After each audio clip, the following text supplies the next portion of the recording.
Avec beaucoup d'enthousiasme, j'ai appelé ce matin mon ami pour prendre de ses nouvelles. Malheureusement pour moi, j'ai oublié la ville dans laquelle il est affecté de façon professionnelle. Imaginez un peu comment est-ce que la conversation a tourné. Une conversation qui aurait dû être joyeuse et pleine de vie s'est transformée en un cauchemar pour la personne sensible aux mots que je suis.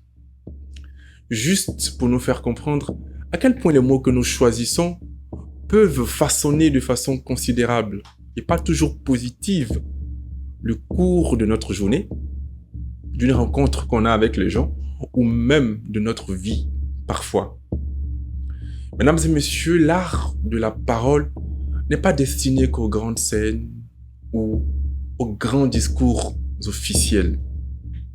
C'est vrai que l'art de la parole est une arme secrète, mais c'est avant tout un outil de charme et un outil de conviction qui, bien utilisé au quotidien et dans les moments cruciaux de notre vie, peut nous ouvrir des opportunités insoupçonnées, planter la graine de l'harmonie dans le cœur des gens à qui nous parlons et créer de la valeur partout où nous allons.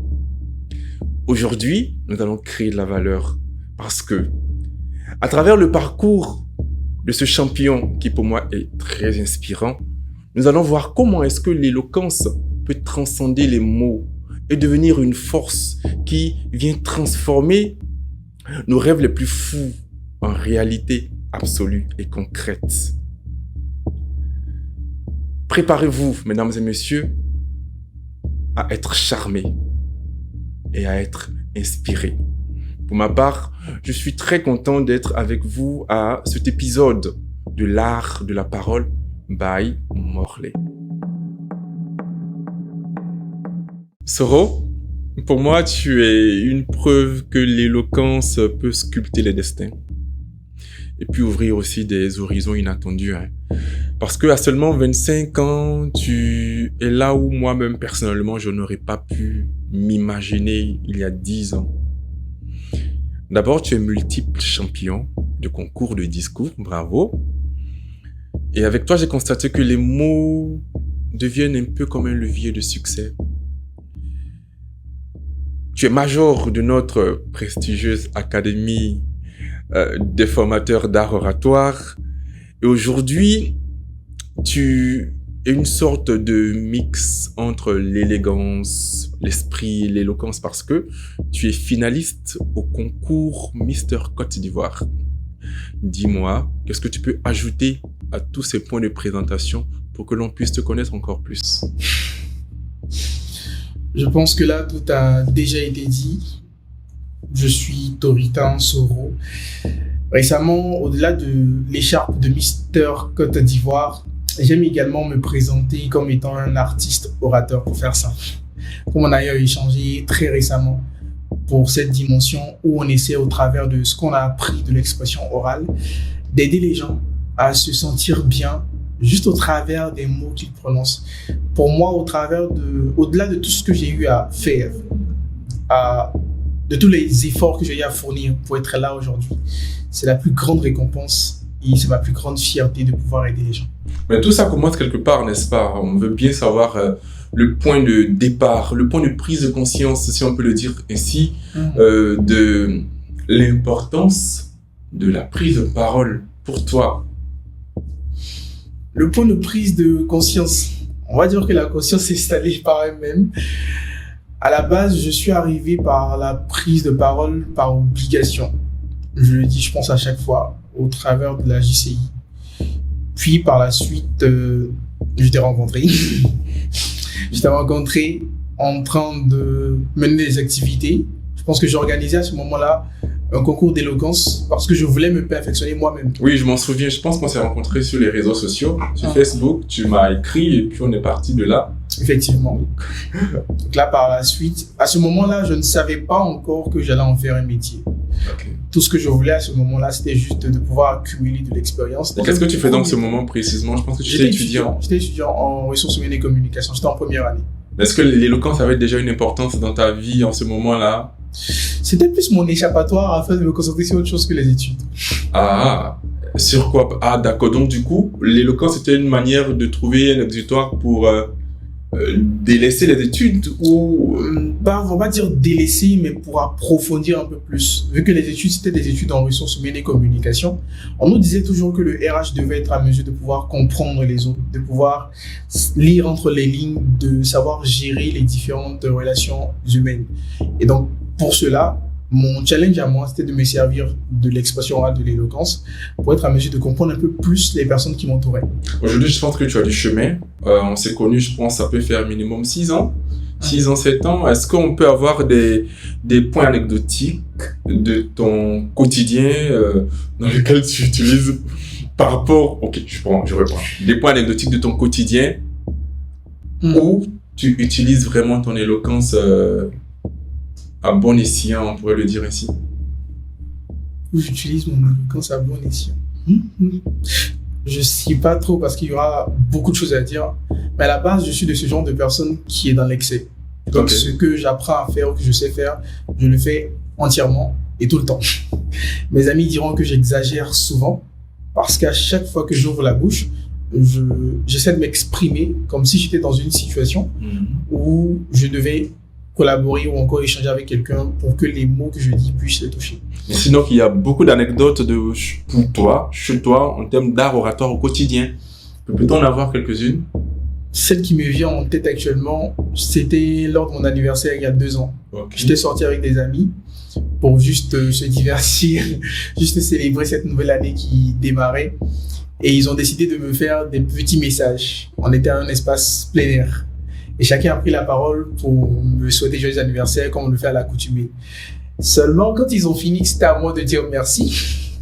Lorsque j'ai ouvert la bouche pour dire merci beaucoup, il y a tout le monde autour qui s'est retourné pour me regarder. Juste parce que la manière dont je parlais, les mots que j'utilisais étaient légèrement différents des autres. Et ils m'ont dit arrête parce que là on est ensemble, on est entre amis. Mais je me dis c'est ainsi qu'on s'améliore vraiment. Et c'est ainsi qu'on fait profiter ce qu'on sait à ceux qui nous entourent. On a vraiment pour intention de faire comprendre à la majorité des personnes que l'éloquence est au quotidien. Mais il va sans dire qu'il y a des moments très décisifs de notre vie où elle arrive en avant et où elle joue un grand rôle. À ton niveau, peut-on avoir un retour de toi par rapport à ces moments décisifs où l'art oratoire a été... la compétence reine qui a fait la différence? Moment décisif, je ne pourrais pas donner d'éléments précis sur le moment, mais je peux dire que ça m'a beaucoup aidé au niveau de mes prises de décision. Prise de décision, personnellement ou au travail? Au travail comme personnellement. Okay. Avant, j'étais plus du genre impulsif. Okay. Je réagissais directement du quart de tour, de manière très rapide. Okay. Mais apprendre les techniques d'éloquence m'apprend déjà qu'il est très bien d'écouter. Avant de pouvoir réagir après. Quand on parle avec quelqu'un, la première des choses à faire, c'est d'abord écouter, essayer de comprendre avant d'agir, de parler. Souvent, on trouve des personnes qui, en même temps qu'elles écoutent, veulent parler. Ça, c'est pas une communication. Du coup, la compétence d'art oratoire peut rendre moins impulsif dans les relations quotidiennes. Dans les relations, parce que là, on essaie de mieux comprendre. Et ensuite, maintenant, quand on a fini d'analyser tout cela, on peut à présent essayer de dire ce qu'on pense pour de vrai. Mais là, on est tous sur un bon niveau de compréhension. Je m'attendais à une anecdote en lien avec la vie professionnelle, peut-être à l'occasion d'un entretien d'embauche, par exemple, pour un poste. C'est vrai que on a eu un parcours professionnel ensemble, mais je sais qu'il y a des moments quand même où tu as travaillé ailleurs. Et je m'attendais vraiment à voir ça, quoi. Il y en a plusieurs. Je me rappelle une fois, j'étais parti pour un entretien. C'était pour une entreprise qui était dans du BTP. Je sais que je t'en ai pas parlé. Je suis parti pour un entretien. Déjà, il faut savoir que je ne remplissais pas les conditions pour avoir cet entretien, mais je suis parti parce que je savais que je pouvais le faire. Et quand je suis arrivé, les questions qu'ils me posaient, c'était beaucoup plus dans le sens de savoir si j'étais à mesure de pouvoir expliquer clairement ce qu'ils attendaient de moi. À ce niveau-là, quand je commençais à parler, pour juste éviter d'aller trop vite, je prenais mon temps. Et il y a celui qui faisait l'entretien qui m'a dit « Monsieur, calmez-vous, ne stressez pas. » Et donc moi là, j'ai compris par là que le monsieur, il pensait que j'étais stressé. Et c'est là que je vais réutiliser ma voix pour lui dire Pas que je suis stressé direct, que je suis pas stressé directement, mais pour commencer à lui démontrer que je ne suis pas stressé. Et dès l'instant où mon volume de voix il commence à monter et que je commence à un peu plus grassiller et d'être plus détaillant sur les mots que je dis, les questions changent. Ok. Et là, de cette personne qui doutait de savoir si elle devait me garder ou pas, on passe directement à la négociation par rapport au terme du contrat. Félicitations pour cela. Et c'est vrai quand même que ce type de vécu renforce un peu plus notre envie d'apprendre, notre perception même de l'importance de l'éloquence. Et comme tu parlais de techniques utilisées, on va être un peu plus pratique, hein, parce que les gens nous regardent. Ok. Est-ce qu'ils peuvent avoir des astuces, quelques astuces? Tu n'auras pas à déballer toute ta bibliothèque, juste une ou deux astuces, peut-être en lien même avec l'anecdote que tu veux nous raconter. Quelques astuces. Avec l'anecdote que je viens de raconter, c'était assez simple comme astuce, mais compliqué pour les personnes qui ne maîtrisent pas. Là, il s'agissait de pouvoir augmenter le volume de sa voix de manière à ne pas beaucoup trop crier, parce qu'on parle quand même avec une personne en B2B, mais d'être suffisamment audible pour montrer qu'on est confiant, qu'on sait ce qu'on est en train de dire, même si à l'intérieur, on stresse et qu'on ne sait pas vraiment si cela va passer comme on veut. Est-ce tes secrets? Parce que là, on veut avoir tes secrets. On veut avoir tes secrets. Mes secrets par rapport à l'éloquence, au-delà de la technicité, c'est beaucoup plus des sortes de mantras, de rituels en fait, où je me dis intérieurement des choses tous les jours, chaque matin, et à chaque fois que je dois aller sur une prise de parole.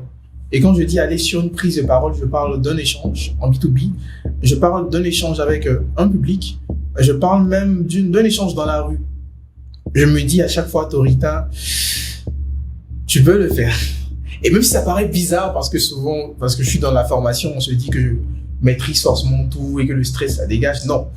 À chaque fois que je dois prendre la parole et parler à quelqu'un, je stresse. Ok. À chaque fois, il y a ce petit Là, tu as stressé avant cette émission? Forcément. Je ne sais pas combien de personnes vont nous regarder. Je ne sais pas combien de personnes vont vouloir décortiquer tout ce que je vais dire. Donc, il y a tout ce stress-là qui est là. Mais je me dis après, mieux on le fait. S'il y a des choses à améliorer, on le fera plus tard. Mais pour l'instant, vivons l'instant présent. Soyons à fond et comprenons une chose. Mieux vaut ne pas avoir de regrets quand on vit la vie. On la croque à pleines dents que d'en avoir et de se morfondre. D'accord. Merci pour ces secrets partagés. Mais beaucoup d'hommes dans notre entourage, en tout cas de là où moi j'ai grandi, n'ont pas beaucoup d'informations concernant la compétence en tant que telle. Et malgré cette ignorance-là, on observe qu'il y a beaucoup de personnes qui tirent leur épingle du jeu. Quand je parle du jeu, je parle de la vie. En termes donc d'activités professionnelles qui s'en sortent finalement. Est-ce que c'est aussi important que ça d'être éloquent si on doit réussir? Il y en a qui ont réussi sans ça. Pourquoi? Est-ce que c'est vraiment important? Je veux un peu susciter le débat là. Qu'est-ce que tu en penses franchement? Déjà, c'est vrai que chacun a son point de vue. Mais de mon point de vue particulièrement, je pense que c'est très important. Mais tu es conscient malgré tout qu'il y a des personnes qui ont réussi sans ça, non? Au détail près. Mais oui, quand même, qui ont réussi. On a des modèles qui ne sont pas du tout éloquents et qui pourtant ont du succès dans la vie. Ça dépend de ce qu'on va considérer quand on va dire qu'ils ont réussi. Quand on dit qu'ils ont réussi, est-ce qu'on les considère dans leur unicité ou bien dans une pluralité? Je m'explique un peu. Si on parle d'une seule personnalité pour dire qu'elle a réussi et qu'elle n'est pas éloquente, on va se dire, bon, ça ne lui a pas servi. Mais ce qu'on oublie, c'est qu'elle ne réussit pas seule. Le commerçant, quand il est dans sa boutique, c'est vrai qu'il est là, mais derrière, il a certainement des partenaires et tout et tout. Et même derrière, peut-être, il a une personne qui gère tout ce qui va bien en termes de stock, ce genre de relations extérieures. Si on doit réussir, on a forcément dans notre entourage une personne qui a ce don-là de pouvoir aller vers les gens, de pouvoir les convaincre et de ramener vers nous toute cette grâce-là. Et nous qui arrivons à travailler avec cette personne-là, malgré que nous ne sommes pas éloquents, nous sommes dans l'environnement du succès. Donc nous aussi, nous avons réussi, malgré que nous n'ayons pas la compétence. Malgré, oui, mais c'est grâce à une personne qui avait la compétence, qui était auprès de nous, qu'on a réussi. On va dire certes qu'il y a des personnes qui sont très pragmatiques, qui sont très bien dans les affaires, qui dès qu'elles trouvent une opportunité, tac, c'est parti. Oui, mais n'oublions pas que dans l'éloquence, il n'y a pas juste cet aspect beau, embellissant des choses. Il y a également cet aspect qui nous dit que souvent, par moment, en fonction des circonstances, il faut pouvoir bien se spécifier, dire ce qu'il faut au bon moment par rapport aux personnes qu'il faut. Et donc, moi-même, j'aime dire souvent, quand on est sur des formations, on est tous éloquents à notre manière. Chacun d'entre nous a au moins une petite part d'éloquence. Il dépend maintenant de savoir qu'est-ce que c'est, comment l'utiliser, parce que généralement, on ne sait pas ce qu'on a. On pourrait donc dire que l'éloquence, elle a plusieurs visages. Elle a plusieurs visages. Elle a plusieurs visages. Et pour connaître le visage qu'on arbore par rapport à l'éloquence, il faut maintenant aller voir peut-être des spécialistes, ou encore faudrait qu'on puisse rencontrer peut-être sur une vidéo TikTok, WhatsApp ou sur les réseaux, une personne qui en parle pour se rendre compte que mais je pense que là, c'est un truc que moi j'ai, donc je suis éloquent. Et c'est là qu'on peut se rendre compte qu'effectivement qu'on a. Finalement, notre travail de vulgarisation de l'art oratoire devrait montrer les différents visages de l'éloquence au maximum de personnes pour que peut-être ils puissent voir, ou elles puissent voir les points d'éloquence qui le concernent, afin d'elle aussi se dire que je ne suis peut-être pas première de la classe dans toutes les matières, mais dans certaines matières, je peux quand même dire que je m'en sors. Effectivement, je suis très d'accord parce que, par exemple, on pourra avoir des personnes qui parlent très fort de moi. Ces personnes-là qui, quand elles sont à côté de nous et qu'elles commencent à parler, on a l'impression qu'elles veulent se faire entendre à des kilomètres. Mais qui ont du mal à structurer ce qu'elles disent. Donc, elles parlent fort. On les entend, on les écoute. Elles nous cassent les oreilles par moments, oui. Donc, on pense qu'elles ne sont pas éloquentes. Seulement, leur souci principal à elles, c'est de ne pas pouvoir structurer ce qu'elles disent. Moi, je connais des gens comme ça dans ma vie qui affichent beaucoup de confiance. Même quand elles semblent pas maîtriser le sujet. Parfois, donc, du coup, elle donne le change à bien des égards et on lui accorde toujours le crédit qu'il faut. Et quand on gratte un peu sur le vernis, on se rend compte qu'à l'intérieur, c'est pas toujours précis, c'est pas toujours clair, c'est toujours encombré. Effectivement. Donc, pour elle, par exemple, on va dire qu'elle a cette capacité de pouvoir utiliser sa voix comme une des... Ou son attitude. Je dirais même son attitude. Quand je ferme les yeux que je pense à elle, c'est l'attitude même qu'elle affiche. Comme si elle maîtrisait beaucoup de choses. Alors qu'au fond, on lui a juste soufflé quelques points dans le creux de l'oreille. Et puis elle est brillante avec ça. Donc il y a de petits points comme ça qui nous permettent de briller au niveau de notre éloquence. Et voilà. Pour revenir à toi, on va parler un peu de l'influence directe de l'éloquence sur quelques-uns des succès perso et professionnels. Influence directe. Et tu peux peut-être nous les ressortir en termes d'anecdotes peut-être, ou oui, c'est ça, le partage d'expériences, pour que l'on puisse voir à quel point, même s'il y a des personnes qui ne réussissent pas, ou non, qui réussissent sans être éloquentes, voici des points précis où l'éloquence a fait toute la différence. Des points précis où l'éloquence a fait toute la différence. Directement, vraiment directement. Je vais aller beaucoup plus dans la gestion de projet. Ok. La gestion de projet parce que sur le cabinet, je gère également des projets. Je dois les concevoir et essayer de les mettre en application. À ce niveau-là, quand on finit de mettre en place tout ce qu'il y a derrière comme système et tout, avec des personnes avec qui on travaille, il est intéressant souvent de pouvoir donner certaines directives d'une certaine manière pour que tout le monde soit impliqué. Et quand c'est fait de la mauvaise manière, on arrive très souvent à avoir des personnes qui se désengager, pourtant qui devraient le faire. Et là, par exemple, ça me permet d'être très à l'aise sur certains projets qu'on réalise et de voir l'implication de toutes les personnes. C'est là que je pense qu'on a eu tout ce parterre de personnes avec qui on travaille, qui fait que c'est très intéressant. Aussi, sur ces différentes interventions, grâce à la manière de communiquer, on se fait facilement remarquer. Grâce à la manière de communiquer. On se fait facilement remarquer. Et on reçoit très souvent des retours. Ce qui a fait que, de moi qui étais juste formateur avant, qui ne faisais que donner. Maintenant, je me retrouve également à être sur des scènes à mes heures gagnées, à être animateur. Ok. Et à être sur des conférences, sur des cérémonies, sur des panels également. On est donc sur des opportunités insoupçonnées. pour des personnes qui auraient peut-être ces qualités, qui se disent non, je vais juste garder, non, c'est pas nécessaire. Le simple fait de parler, même si on est dans un environnement qu'on pense maîtriser, on pourrait là déclencher une opportunité sur la base de quelque chose qui sort de nulle part. Du coup, on a des portes qui s'ouvrent parce que l'éloquence a été mise en avant à un moment bien donné. Et là, tu évoques d'autres sources de revenus financières même pour une personne qui est active professionnellement et sur des domaines auxquels tu n'avais pas forcément pensé quand tu t'illustrais, quand tu t'illustrais dans ton éloquence en tant que formateur. J'y avais pas pensé, pour moi c'était beaucoup trop compliqué. Je me disais, il faut juste transmettre, c'est plus facile, et après le reste, c'est pour d'autres personnes.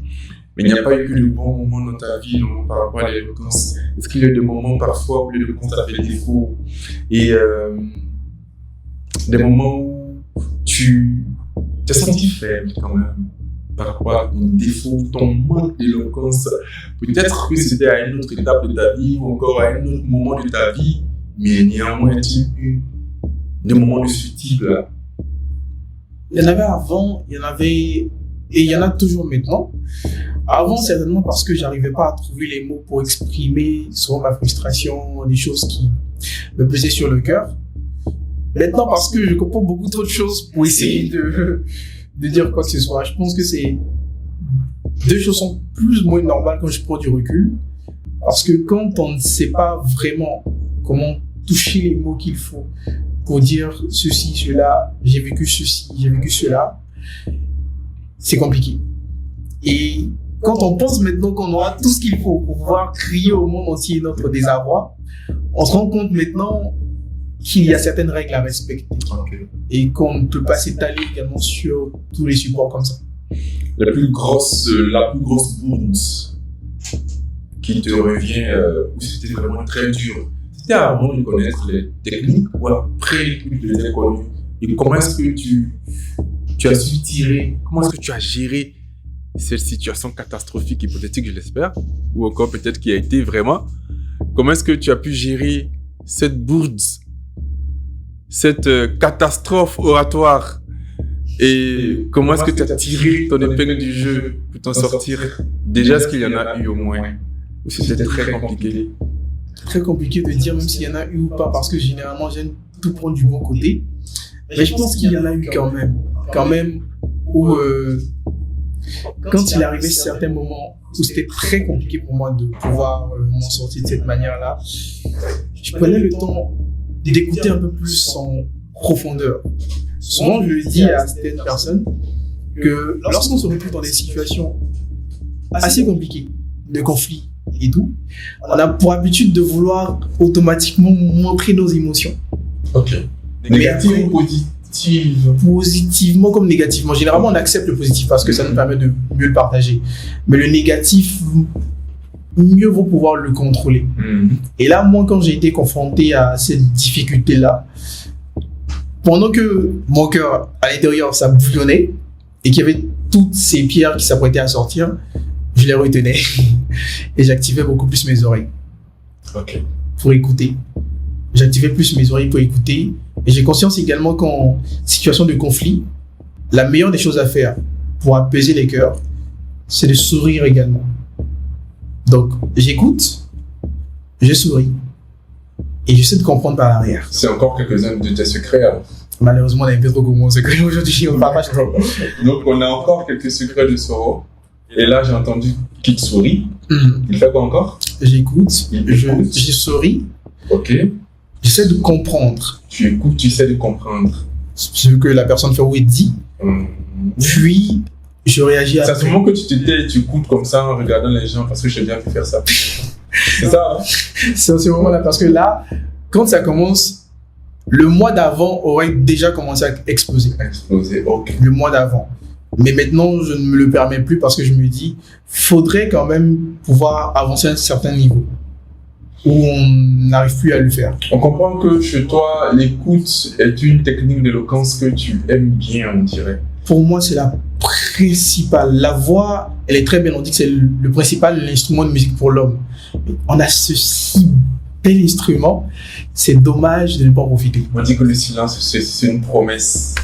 Donc, peut-être que quand on écoute, on est dans le silence en tant qu'interlocuteur, et puis ça promet plein de belles choses.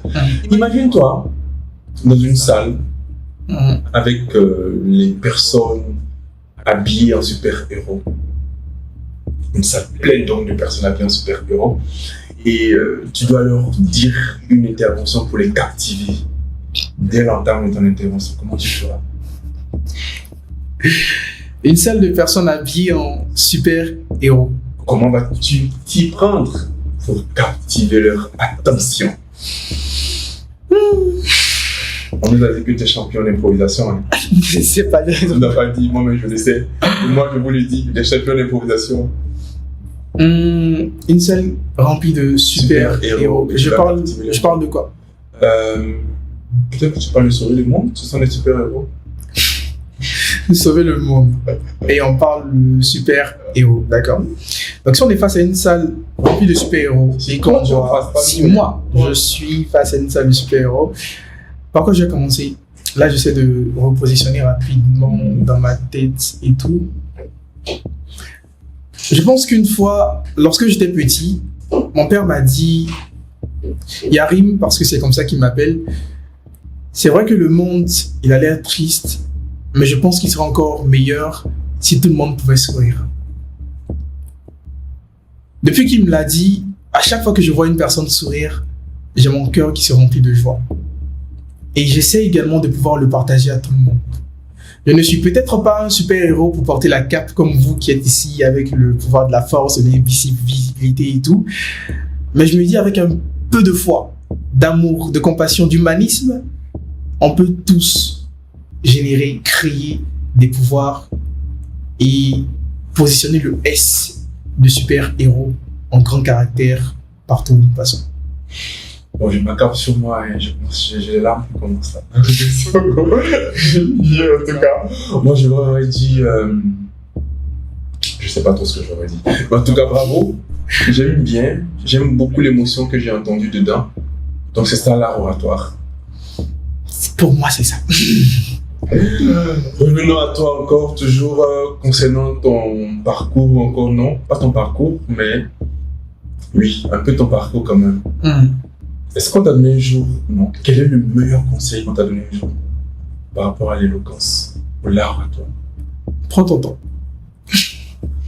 Le meilleur conseil qu'on m'a donné, c'était prends ton temps. Tu peux nous en dire un peu plus ça? Pourquoi? Peut-être nous lire, nous dire. Mes amis pourraient le dire. C'est que moi, avant, lorsque je dis une phrase, faut déjà que je puisse reprendre la phrase après de 10-15 reprises avant qu'on ne puisse comprendre. Ok. Pas comprendre, qu'on ne puisse entendre ce que je dis. Apercevoir. Et quand même on va apercevoir ce que je dis, il y a encore un autre chemin à faire pour comprendre. Et le fait qu'on m'ait dit que je devais prendre mon temps m'a permis de moi-même analyser de nouveau ce que je disais pour m'apercevoir qu'il y a beaucoup de choses à faire. Je pense t'avoir aussi dit sur cela un jour, je crois. Beaucoup. Parce que quand je t'ai rencontré, effectivement, tu racontais beaucoup de choses, mais je ne comprenais pas grand-chose. Aujourd'hui, je suis bluffé, en tout cas, par la précision, la dextérité de tout ça. Et sinon, toi, quel est le conseil que tu peux donner? Le conseil, là, je ne parle plus de tes secrets, je parle du conseil que tu pourrais donner aussi aux autres. Le conseil, s'il ne devait y en avoir qu'un seul, le conseil. Il y a un conseil en particulier que je partage beaucoup. C'est le suivant, par rapport à toutes ces personnes qui veulent parler, peut-être, mais qui ne savent pas comment le faire et tout. Prenez le temps de trouver de l'amour dans chacune de vos prises de parole. Le temps de trouver de l'amour dans chacune de vos prises de parole. Aimez ce que vous dites, ou encore apprenez à aimer ce que vous dites. Si vous n'aimez pas, trouvez le moyen d'intégrer dans tout ce que vous allez dire quelque chose que vous appréciez vraiment. Nous sommes avec Soro Toritin, un passionné d'éloquence, quelqu'un qui a fait du chemin, qui a, je dirais, un parcours inspirant parce qu'il n'a que 25 ans. Et pourtant, aujourd'hui, il accompagne des personnes qui ont 2 fois son âge, parfois même plus que cela. Nous avons affaire donc à quelqu'un qui a réussi à utiliser les mots comme un levier de succès dans la majorité des projets qu'il a pu porter, aussi bien professionnellement que personnellement. Nous avons aujourd'hui affaire à une personne qui allie élégance, qui allie donc éloquence, élégance et autour d'une écharpe. C'est quoi l'histoire de cette écharpe? Et comment est-ce que l'éloquence a permis de l'avoir aujourd'hui sur le coup comme ça? Dans un premier temps, disons que l'écharpe, on l'a eu à 70% grâce à l'éloquence. Ok. À 70% grâce à l'éloquence. Pour l'histoire de l'écharpe, en vrai, c'est beaucoup plus une histoire de motivation. Pas pour moi, pour ma sœur. Ma sœur rêve d'être Miss Côte d'Ivoire. Seulement, entre le rêve et la réalité, il y a souvent des difficultés qui nous empêchent d'avancer. Et quand dans ces situations, on a un modèle qui nous inspire, c'est plus facile. Et j'ai décidé de prendre part à Mister Côte d'Ivoire pour lui montrer que c'était possible. Et pour lui montrer également que je pouvais être là pour l'orienter. Et quand je suis parti, vous aurez remarqué quand vous irez sur les sites que je suis le plus svelte de tous les mystères. Ne vous inquiétez pas, les muscles vont pousser après. Ils vont pousser après. Et ce qui est bien sûr le concours, c'est que chacun a sa chance. Et chacun a ses atouts également. D'autres auront des atouts un peu plus physiques peut-être. Et moi, j'aurai un atout au niveau du charisme et de l'éloquence, qui fait ma particularité. Ainsi donc, lorsqu'on partait pour tout ce qui est présélection puis régionale, je suis fier d'une chose, c'est que quand il s'agissait de parler, je suis le seul qui arrive à soulever les foules. Du coup, là, ça me rend fier. Bravo, en tout cas, pour cet exemple, pour ce modèle que tu souhaites être pour ta sœur, peut-être pour d'autres jeunes aussi. Nous sommes en train de nous acheminer allègrement vers la fin de cet épisode de l'art de la parole by Morley. Et si tu devais résumer l'art oratoire en une phrase, tu dirais quoi? L'art oratoire, c'est la magie de jouer avec la vie. D'accord. La magie de jouer avec la vie. Merci Soro. Où peut-on te trouver? Quelles sont tes prochaines activités en lien avec l'art oratoire? D'autres activités que tu voudrais bien partager? Nous t'écoutons. Pour me trouver, c'est pas compliqué. Je me retrouve au cabinet Morley Consulting. Pour tout ce qui est formation, en tout cas, retrouvez-moi là. Et pour de prochaines plateformes où vous pourrez me trouver, on lance très bientôt la conférence des grands orateurs qui aura lieu, si ma mémoire est bonne, le 11 janvier. Je pense bien le 11 janvier. Et juste après, il y aura le lancement officiel du Colisée de l'éloquence, qui est un concours qui nous permet à tous, à partir de 16 ans jusqu'à plus, de pouvoir confronter nos connaissances en expression orale, de les renforcer ou de les découvrir afin de devenir de brillants orateurs.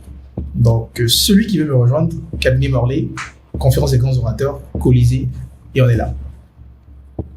Merci beaucoup, Soro, d'avoir été avec nous. Merci, Morley. Mesdames et messieurs, comme vous l'avez entendu, l'éloquence n'est pas que pour les grands orateurs ou pour les grandes scènes.